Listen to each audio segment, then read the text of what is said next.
Y lo que me hizo quedarme en Iglesia Cristiana fue algo que dijo el pastor ese día. Dijo, no dejen la cabeza en la puerta, porque yo no entro a ningún lugar donde yo tenga que dejar la cabeza.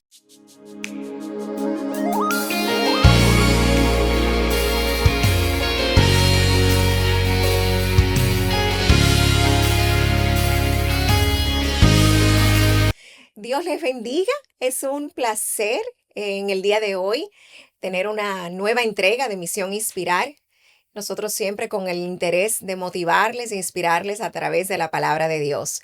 Tengo en el día de hoy el inmenso placer y honor de estar acompañada de un gran amigo y hermano en la fe, alguien que admiro muchísimo por su servicio, por su amor, por su testimonio de la palabra de Dios en su vida.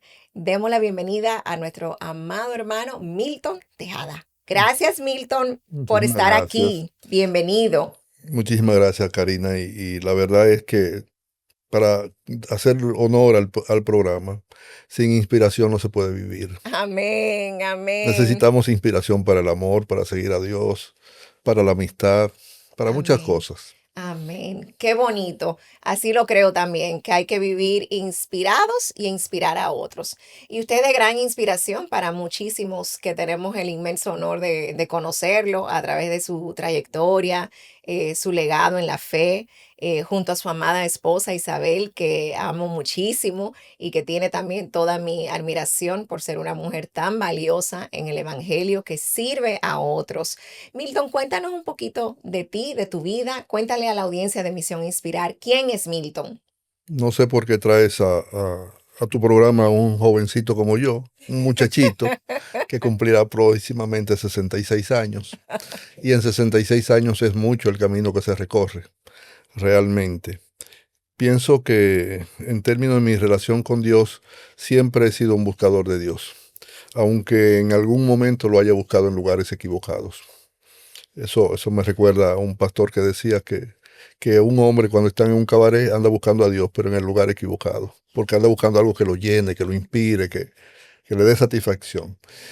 Eh, a los 17 años llegué a Santo Domingo, viniendo de San Francisco, un pueblo, y aquí comencé a hacer mis estudios finales de bachillerato. Hice mi cuarto de bachillerato y decidí ingresar al seminario católico para ser sacerdote.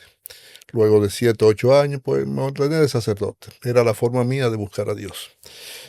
Que en una institución como la Iglesia Católica, que me enseñó muchísimo, por cierto.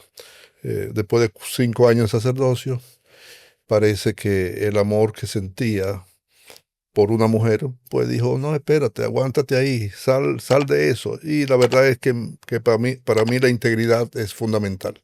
Entonces salí de la Iglesia Católica y duré unos 12 años en que seguí vinculado, pero me sentía vacío, me sentía vacío. Y comencé a buscar de Dios de otras maneras, en otras iglesias. Y un día llegué a Iglesia Cristiana y lo que me hizo quedarme en Iglesia Cristiana fue algo que dijo el pastor ese día. Dijo, no dejen la cabeza en la puerta, porque yo no entro a ningún lugar donde yo tenga que dejar la cabeza. Wow. Si yo tengo que dejar de pensar y me dejo llevar solamente por emociones, no, ahí no quepo yo. Eh, Entiendo el valor de las emociones, pero también como Pedro, en la primera carta de Pedro nos dice, debemos estar dispuestos a dar razón de nuestra esperanza. Amén. Y no es que haga de la razón un Dios, pero es parte de mi forma y de mi manera de vivir la fe. Acepté al Señor el 10 de junio del 2001 y recuerdo la fecha porque el pastor dijo, los que pasaron al frente hoy, recuerden esta fecha, han nacido de nuevo. Amén. Es decir, que voy a cumplir 24 años apenas de edad, por eso digo joven. Eh, y a partir de ahí comencé a crecer en lo emocional, a crecer en lo espiritual, a crecer en lo relacional con las personas. Todavía no tenía el matrimonio que tengo ahora, sino que estaba en una búsqueda, me había separado de la mamá de mis hijos, estaba bastante destrozado, y comencé simplemente a sanar, Amén. y hasta el día de hoy, caminando. No creo que sea, tú dices que inspiro a mucho, pero eso es Dios que lo hace, porque no creo que tenga grandes luces. Es así. Amén, amén. Bueno, yo creo que definitivamente Dios es el que nos hace inspirar a otros por medio de su gran amor y ese proceso de sanidad que comentas, creo que es muy propicio que lo traigas a relación, porque la palabra nos enseña de que el Señor nos dice, nos enseña de que Él quiere que nosotros seamos prosperados en todas las cosas, así como prospera nuestra alma. Y cuando yo pienso en prosperidad, yo no pienso en lo financiero. Lo primero que me viene a la mente es el estado de mi alma, el estado de mi mente, el estado de mi corazón, cómo están mis emociones, cómo están mis pensamientos, cómo razono y sobre todo el hecho de razonar y tener las emociones vinculadas a lo que la palabra de Dios, cimentadas, mejor dicho, a lo que la palabra de Dios nos enseña. Milton, sé que eres consejero, eres periodista de profesión, pero eres consejero, tienes múltiples estudios. No vamos a hablar de eso porque yo sé que todo eso es por la gracia del Señor que ha puesto en ti ese don para servir, para aprender y para enseñar a otros. Pero estamos viviendo en un mundo muy convulsionado. Estamos viviendo, yo creo que todos ¿verdad? Las épocas están caracterizadas por grandes tribulaciones, problemas, recesiones, entre muchísimas cosas, pero sí a partir del momento que nosotros comenzamos a sufrir en la pandemia del COVID-19, post pandemia, se dice que estamos viviendo otra pandemia, que es la pandemia de la salud emocional, de la salud mental.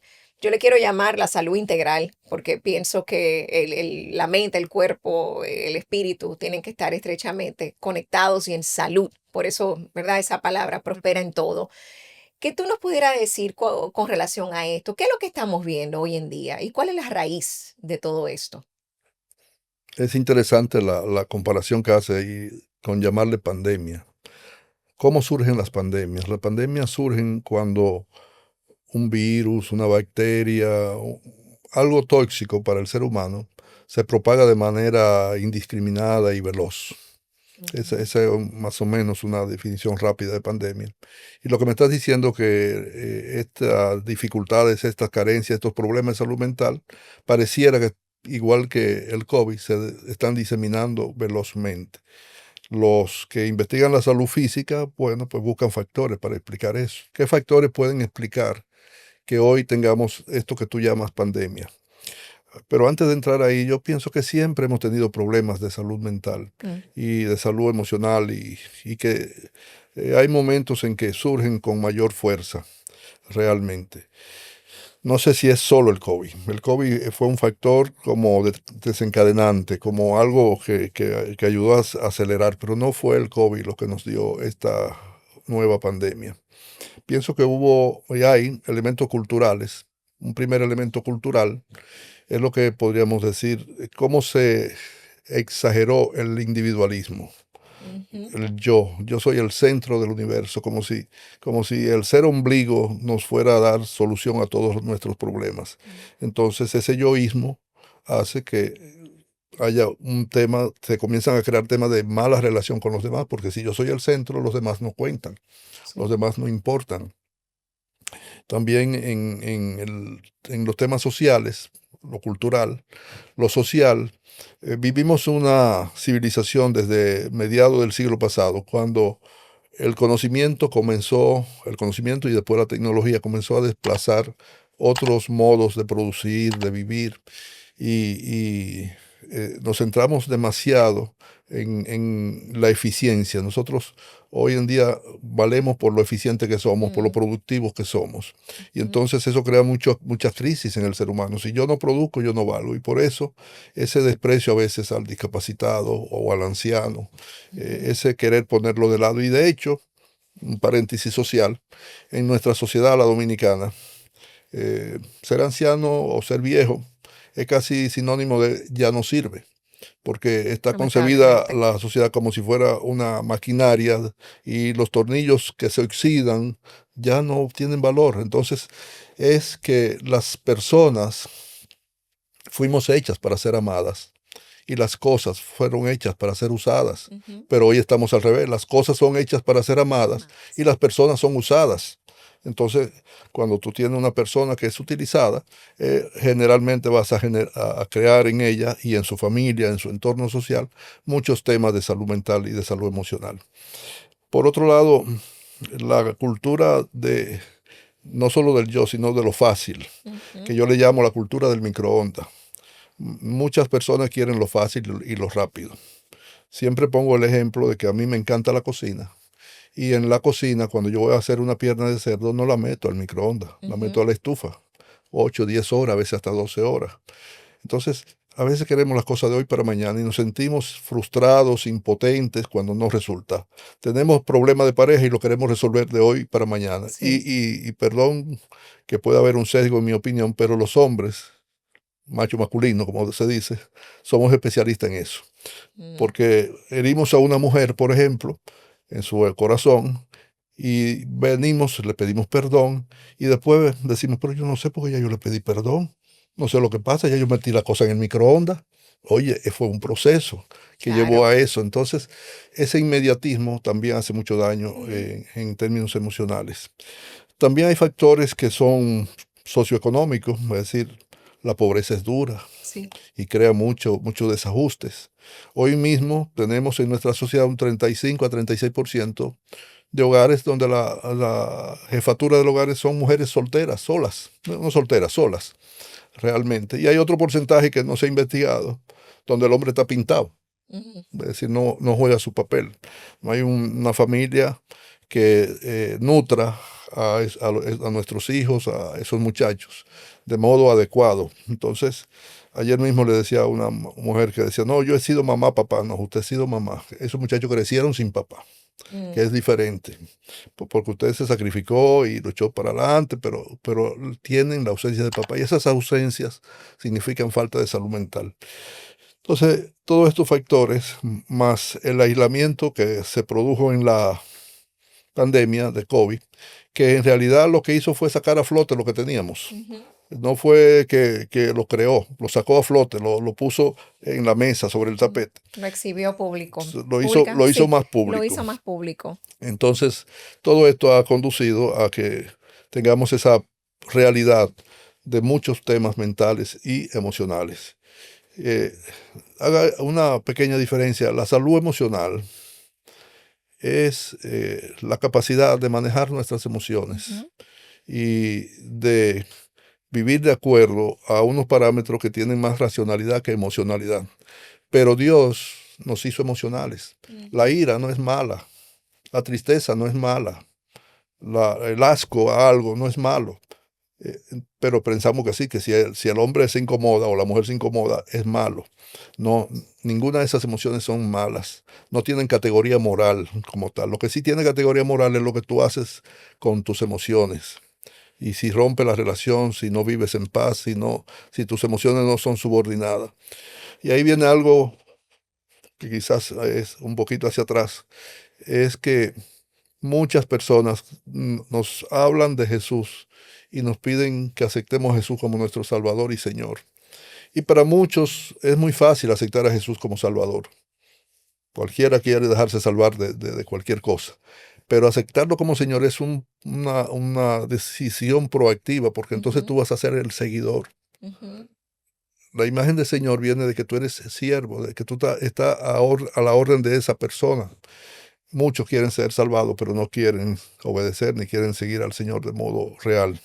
Entonces, ese es otro tema. También nuestras iglesias, muchas, tenemos el problema de demasiados huérfanos dentro de la iglesia, que no les ayuda a madurar emocionalmente. ¿Qué quiero decir con huérfano?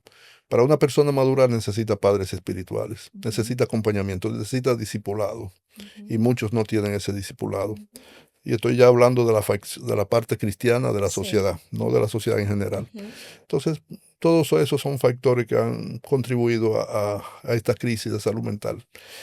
La crisis puede ser una oportunidad para crecer, para buscar nuevas salidas, para darnos cuenta también los que tenemos 60 o 70, que las soluciones de ayer no son las soluciones de hoy, que los jóvenes tienen otras maneras. Yo soy muy defensor de la juventud y de la mujer en especial, de esos dos segmentos, porque creo que las sociedades no se definen por el ayer, sino por el hoy y el mañana. fundamentalmente. Bueno, eso es una explicación muy bien densa, profunda, que tiene un abanico de múltiples factores, múltiples ejes. Yo creo que hasta se pueden desmenuzar pues aún más dentro de esa complejidad. Y qué bueno que menciona de que la pandemia lo que hizo fue exhibir públicamente lo que ya existía. Y es interesante cuando haces mención de esto, porque precisamente cuando estamos bajo presión, cuando estamos bajo dificultad, es que salen a flote las carencias, las necesidades, y eso es lo que nos ha ocurrido. Pero estoy totalmente de acuerdo con lo que dices, que eso es una gran oportunidad. Y mencionas a nuestro Señor y Salvador Jesucristo dentro de lo que acabas de explicar, de que no queremos, ¿verdad? Un Señor, no queremos ser discípulos. Nosotros vemos diferentes personajes en la Biblia, hombres y mujeres que le fallaron a Dios, que en algún momento perdieron su camino, que se deprimieron, que se airaron, que cometieron pecado, pero también se arrepintieron y volvieron en sí. Nosotros vemos que la Biblia, que a mí me encanta porque la palabra es tan clara, es poderosa y es una espada de doble filo y penetra profundamente. La Biblia nos enseña estos hombres y mujeres que sufrieron, que padecieron, que cojearon o que en algún momento estuvieron deprimidos. Eh, ¿Qué pudiéramos decir hoy en día a la luz de la palabra, a la luz de lo que nos has comentado? Y esto de manera muy particular, lo del discipulado y lo de buscar algún tipo de consejería. Eh, Algunas personas sufren solo o ya hoy en día la gente está más abierta a realmente decir, estoy padeciendo una situación o ha caído en depresión, quizás ser más abierto y estar más presto a buscar una ayuda incluso terapéutica, psiquiátrica o pastoral, ¿verdad? O de alguien, de un profesional que pueda asistirle. ¿Qué recomendaciones usted daría en ese sentido? Cuando haya algo, se dice que en estos días escuchaba a una profesional de la salud mental y ella explicaba, decía que por lo general las personas que están sufriendo de alguna depresión o de alguna situación o algún trastorno, ella decía que estadísticamente tardan unos 10 años promedio en buscar una asistencia profesional. Es decir, que puede ser que en la adolescencia surgió algo o en el matrimonio a una temprana edad y lo vemos quizás 10 o quién sabe cuántos años más que salen a flote un sinnúmero de cosas. De todo esto que usted mencionaba como resultado. Entonces, ¿qué usted recomendaría? ¿Cómo ve la parte bíblica, el modelo, ¿verdad? De Jesús, el modelo de la palabra y de mano de ayuda pastoral, consejeros, terapeutas en ese sentido? Mira, eh, no había escuchado esa cifra, pero es probable que sea así. Primero también hay que reconocer que hemos tenido una visión, una percepción muy mala de lo que es los profesionales de la salud mental. Porque el prejuicio de que si yo voy al psicólogo o al psiquiatra estoy loco Sí, y nadie quiere estar loco, sí. aunque la verdad que ser loco no es tan malo.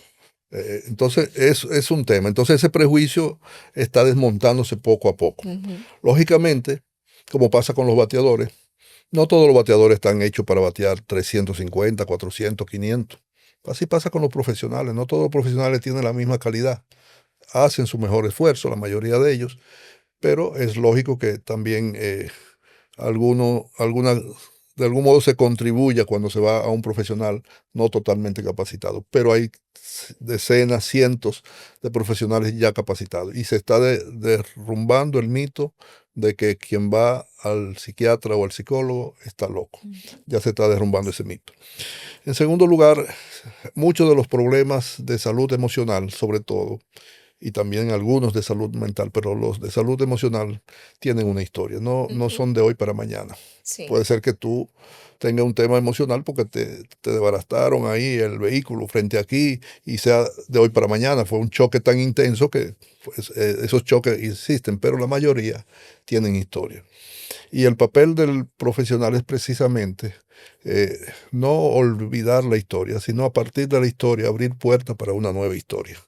para una nueva manera de afrontar Ujú, el abandono, el rechazo, la ansiedad, la ujú. depresión, no la manera de cuando tú la hacías solo. Sí. Por otra parte, el sistema de salud discrimina Mm, en torno a la asistencia en salud mental. Es decir, no todos los seguros te cubren una serie de citas. lamentablemente. Tú tienes que bandeártela solo o con la ayuda de la familia. Entonces hay un tema de que pensar que como que no, que eso no es salud. Y la salud mental es también salud. Sí. No, Amén. no es solamente la salud física Ujú, o espiritual, sino la salud mental también es salud. Eh, por otro lado, nosotros muchas veces no acudimos a los recursos que podemos tener a mano, como puede ser la consejería. La consejería y la terapia son campos distintos. Campos distintos. El terapeuta no está llamado a decirle a la persona qué hacer, ujú. ni darle un panorama de posibles opciones, ni orientarlo sobre la palabra de Dios, aunque sea un terapeuta cristiano. Su proceso es ayudarte a buscar caminos, tus caminos, no lo de él.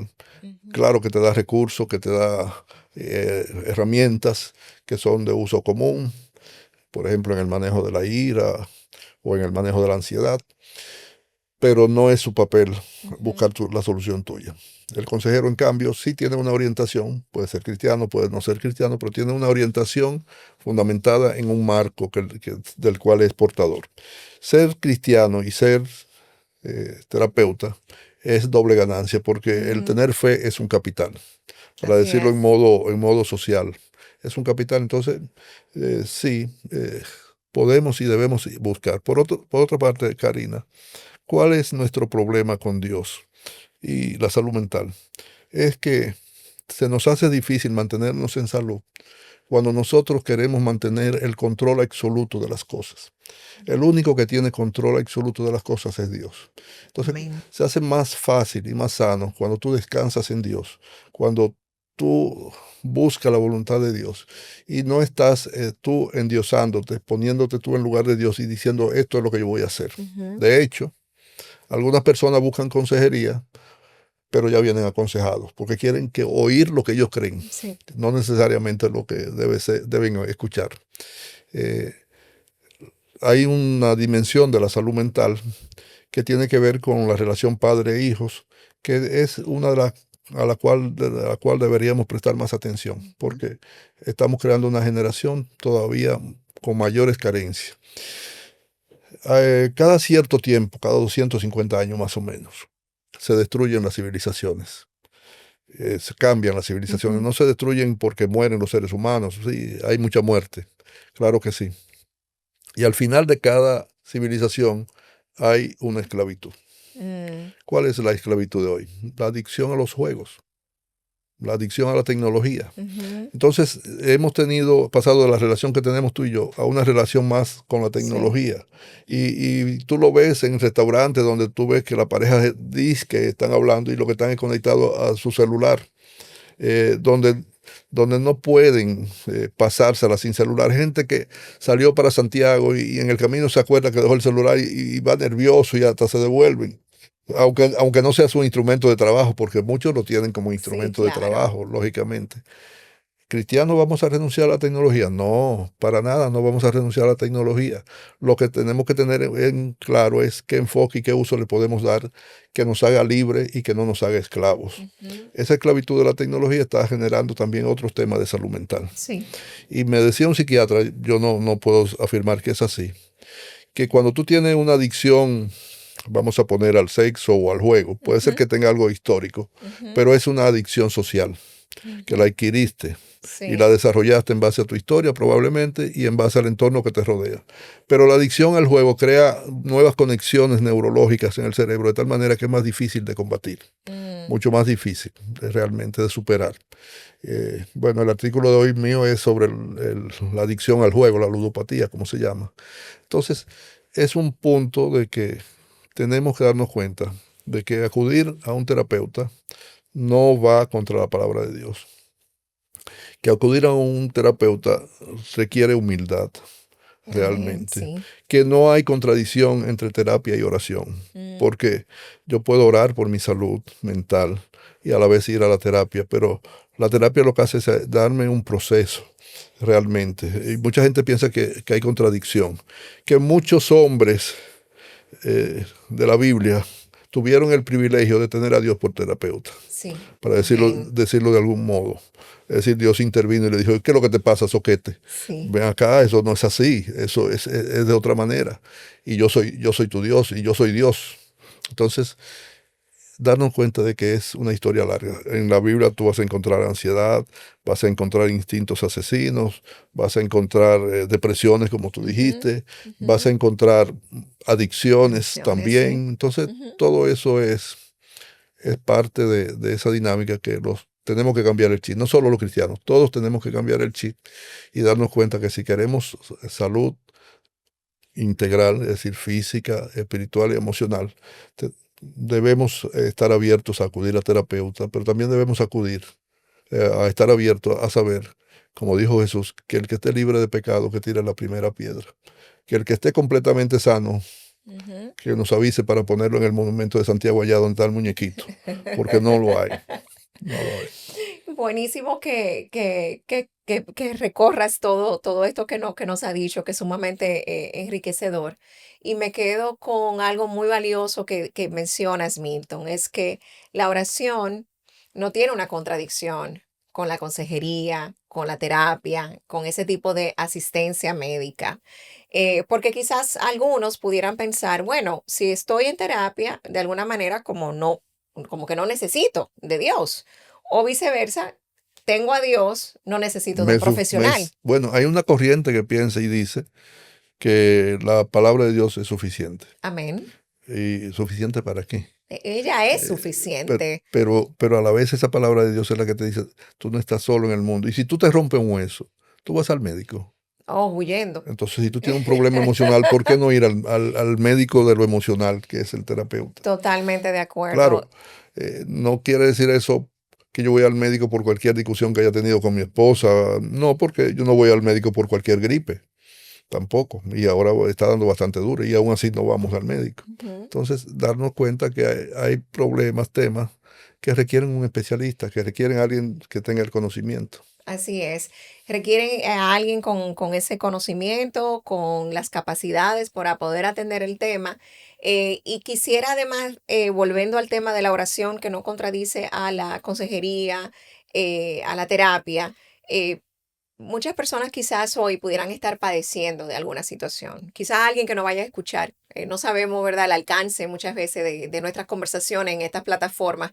Y puede llegarle a alguien que la esté necesitando en este preciso momento. Tal vez esa persona no conoce de Dios. Tal vez esa persona conoce de Dios, pero no ha establecido una relación con Dios y no ha aceptado a Jesucristo como su Señor y su Salvador y no sabe quizás ni siquiera cómo orar.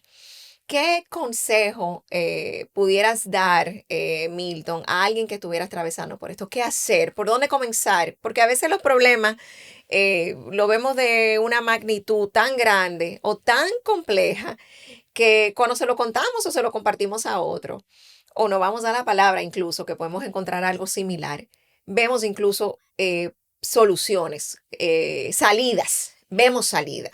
Y el Señor nos dice, no te doy ninguna carga que tú no puedas soportar. Claro, ¿quién quiere, verdad? Una situación compleja de salud mental o una situación en sus emociones, diga, bueno, Señor, ¿por qué tengo esta carga? Y el camino es el camino de la sanidad. Pero, ¿qué consejo tú darías por dónde comenzar? ¿Qué hago? Lo primero que todo ser humano debe hacer, incluso hasta no creyente, es reconocer que necesita. Necesita ayuda, reconocer que necesita de otro. Incluso lo que llamamos conversión es parte primero de reconocer que somos pecadores. Ujú. No hay posibilidad de cambiar el rumbo si no reconozco que estoy en el camino equivocado.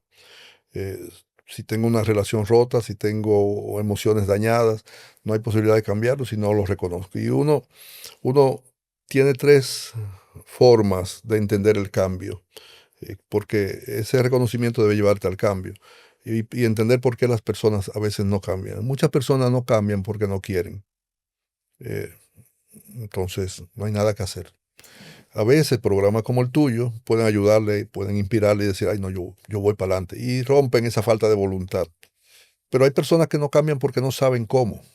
Y entonces ahí está la ayuda del consejero, del líder, del amigo, del terapeuta. Y hay otras personas que no cambian porque no pueden, porque su daño es tan fuerte interiormente que necesitan al psiquiatra, que es Sí, una ayuda de otro tipo. sí, También está un factor que no he mencionado, que es el factor biológico. Muchas de estas cosas tienen componente biológico, deficiencias incluso en algunos elementos de la biología humana del cuerpo. Por eso los psiquiatras a veces trabajan con la medicina, con medicamentos. Entonces, lo primero es eso, reconocer. Lo segundo, después que yo reconozco, no me quedo solo. ujú, Si quiero, puedo dar un segundo paso y es decirle, Señor, aquí estoy. Yo no puedo. Contigo podría. Papá, aquí estoy. Como el hijo pródigo, que debía llamarse padre pródigo en vez de hijo pródigo. El muchacho después que deshizo, volvió y dijo, he pecado contra el cielo y contra ti. Reconoció, he pecado sí, contra el cielo y contra ti. Y esa frase a mí me choca, me llama mucho porque él no reconoce solamente un pecado contra el Padre, también reconoce un pecado contra Dios, porque cuando sí, pecamos contra los demás estamos pecando estamos contra pecando Dios. contra Dios. Entonces por eso él dice, he pecado contra el cielo y contra ti. Entonces es darle cabida a Jesús en tu corazón, en tu vida. Comienzan entonces a ordenarse las cosas. ¿Reconociste? Comenzaste a dar un giro de 180 grados, Ujú, aceptaste a Jesús, ahora Jesús te conduce en la nueva dirección, realmente, después que aceptas a Jesús. Como decía ahorita, como Salvador, pero también como Señor, como alguien ujú, que te va a guiar en ese sentido. Y la oración se convierte en la forma que tienes tú de relacionarte con Dios. Y mucha gente dice, bueno, la oración es hablar con Dios, pero hay muchos, sobre todo religiosos, que hablan con Dios, pero no escuchan a Dios. ujú. No Entonces, obedecen, y no, si no lo van a escuchar, mucho menos lo van a mucho menos lo obedecer. van a obedecer. Entonces, orar es dialogar con Dios, pero hay que escuchar. Un diálogo es hablar y escuchar. ¿Y cómo reconocer? ¿Cómo ¿Cómo reconocer lo que Dios te está diciendo? O sea, ¿cómo reconocer que te está hablando, que es Dios? Porque Ujú. a veces las personas pueden, y perdóname Sí, que sí, te sí, sí. interrumpí, Milton, pero que a veces las personas pueden pensar, bueno, esto soy yo, esto es mi carne, estos son mis pensamientos, o verdaderamente es Dios que me está llamando a esto o me está pidiendo esto. Muy buena pregunta, realmente. El tema es que Dios nos dejó su palabra. Y una de las cosas valiosas de las iglesias evangélicas es que la palabra no es secuestrada.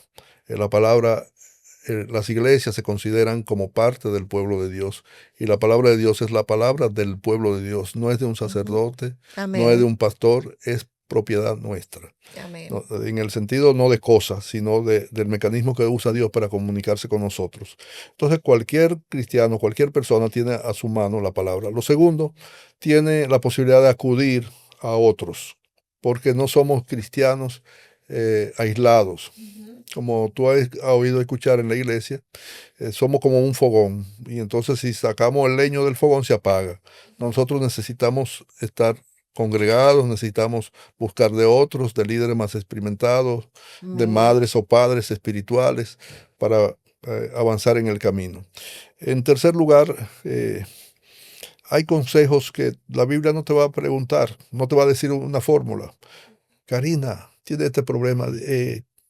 Yo necesito apuntar a mis hijas en un colegio. No, tú no vas a encontrar, apúntalo en este o apúntalo en aquel. Me encantaría que me lo dijeras Así, puntualmente, tal cual lo que tengo que sí, hacer. Fuera divino que fuera así. te quitarían la libertad Ah, y te quitarían la capacidad de discernir. Entonces, muy buen punto. es el punto de que debemos poco a poco a discernir qué es lo correcto y qué es lo incorrecto Ujú, en base a criterios. ujú, Porque ujú. si tú dices, soy cristiana, pero el colegio enseña ciertas libertades que no van con el cristianismo, tú dices, no, espérate. Puede ser más barato, puede ser más caro, pero no es el colegio donde yo quiero modelar a mis hijas o a mis hijos en general. Entonces, darnos cuenta que Dios nos da la capacidad de discernir. Por eso la salud mental se vuelve tan importante porque es lo mental y Claro. es la capacidad de estar en armonía, de tener pensamientos coherentes, de no no dislocarse en el sentido de sacarse de la realidad, de salir de la realidad, en ese sentido. No es fácil para el nuevo creyente, pero es un camino que poco a poco vamos aprendiendo, vamos caminando. Pablo dice, cuando ustedes eran niños, eran alimentados como niños. Entonces estamos llamados a la adultez en la fe. Y la adultez en la fe es que usted tome sus decisiones, es que usted tenga una relación con Dios. Es que si usted se equivoca, es usted que se equivocó. Y es ¿no? su responsabilidad. Es su responsabilidad. Es que nos hagamos responsables de nuestras equivocaciones, que ese es otro tema serio en nuestra sociedad. Somos una sociedad donde en muchas áreas no hay No hay consecuencias. consecuencias. Casi siempre ponemos de ejemplo el El tránsito, pero tránsito donde, es el donde muchos, mejor ejemplo. no, y en las familias, las madres que También. amenazan a los hijos con tal consecuencia y después no le cumplen. Entonces, oye, ¿qué imagen o qué idea tú estás creando en ese muchacho? Que no hay consecuencia, porque mamá me salva la castaña del fuego. Siempre. Oyeron, madres, muy importante eso. Nosotras tenemos que asumir también ese rol junto a papá, ¿verdad? Si el hogar tiene a papá y a mamá, de ser responsables y también nosotros ejecutar lo que decimos que vamos a ejecutar. Bueno, si tienen a papá y a mamá, deben actuar como equipo y Como no equipo. algunas mujeres que ponen a papá como el cuco.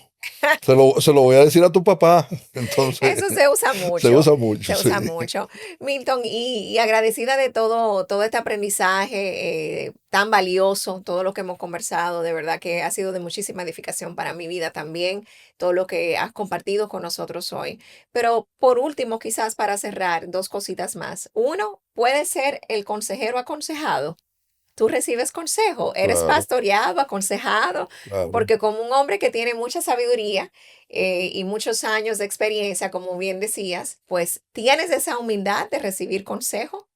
Yo diría que la primera cosa que todo cristiano, toda persona, mujer o hombre, tiene que tener dos cosas. Primero, una especie de padre o madre espiritual, que puede ser el consejero. Alguien que nos guía, alguien que pueda confrontarnos, alguien que podamos abrir nuestro corazón con confianza. Es más que consejero, es como un padre, pero es un padre consejero o una madre consejera. Y lo segundo, en mi vida por lo menos, me ha ayudado mucho la mano. Y me voy a explicar. Yo soy ese dedo, soy este dedo, pero necesito los demás dedos para tener la mano. Es decir, necesito hermanos, necesito amigos, como Jesús, que tenía 3 que lo rodeaban y como... Entonces, contar con amigos, que nos reunamos cada cierto tiempo, que podamos también hablar muchas de nuestras cosas. Y aquí quizás pueden decirme, aunque yo escribí hace 2 semanas un artículo de si yo como hombre casado puedo ser amigo de una mujer casada o de una mujer, aunque sí, que no es mi esposa, y creo que sí, claro que sí, pero hay muchas condicionantes. Prefiero que ese círculo estrecho sea del mismo sexo. Sí. Que no, Sí. porque hay cosas Ese que círculo íntimo. tú eres mi amiga, pero hay cosas que yo no voy a compartir contigo. Ujú. Porque no, simplemente Claro. ponen en riesgo la amistad y pueden entrar en otro ámbito que no es conveniente. Correcto. Hay Realmente. que cuidarlo. Sí. Hay que cuidarlo. Y lo segundo que me ibas a decir. Y lo segundo, ya para ir cerrando nuestra valiosa conversación, es escuchar de ti 3 cosas fundamentales que nosotros no podemos perder de vista. Hemos hablado de muchas cosas, de factores que inciden, cómo buscar ayuda, buscar de Dios, pero ¿cuáles diría que son esas 3 cosas que no podemos perder de vista para conservar nuestra salud de manera integral, nuestras emociones y nuestros pensamientos? Yo no sé si serán las más importantes, pero para mí son muy valiosas. Primero, cuando estudié filosofía, me dijeron que el hombre es un animal racional, pero yo me quité ese concepto de encima, porque entonces comencé a pensar, y entonces el que no es racional no es persona. Comencé por ahí, pero después me di cuenta que lo más importante en la vida son las relaciones y la calidad de tus relaciones. Y establezco 4 niveles de relación con Dios, contigo misma, es la segunda en importancia, con los demás, siendo la más importante con tu esposo, y con la naturaleza, con la creación. Entonces, la primera cosa que creo es que debemos buscar la caridad en nuestras relaciones, en todas nuestras relaciones. Tú te puedes llevar con Dios bien, con tu marido bien, y ser un desastre con la naturaleza. No vas a ser plenamente alguien que respeta la creación de Dios, realmente. Entonces, ese es un primer punto. Un segundo punto para mí es que nos demos cuenta que no estamos solos y que estamos hechos para la solidaridad, estamos hechos para el amor, estamos hechos, amarse no es señal de debilidad. Amar al otro no es señal de debilidad, sino de fortaleza. Entonces debemos darnos cuenta de eso. Y dentro de eso está el amor de Dios. Pero dice la palabra de Dios, ¿y cómo tú vas a decir que ama a Dios a quien no ve? Si no amas a aquel a quien sí ve Ujú. realmente. Entonces poner el amor en el centro de nuestra... Y por último, darnos cuenta que somos seres en proceso, que no estamos terminados, que siempre podemos caminar. Dice Pablo, prosigo a la meta hasta alcanzar aquel por quien ya fui alcanzado. Es decir, no para Amén. nunca, lo que no Sí, quiere decir ni ansiedad ni angustia, sino una carrera gozosa, porque a quien perseguimos es al Señor que a la vez está a nuestro lado. Esas serían como amén. 3 cosas rápidas. Amén, amén. Pues yo he sido sumamente bendecida. Oramos, le pedimos al Señor de que esta conversación haya sido de muchísima, muchísima bendición e inspiración para nuestra audiencia, recordándoles que Dios quiere que seamos prosperados en todas las cosas, así como prospera nuestra alma. Dios les bendiga. Amén. Amén.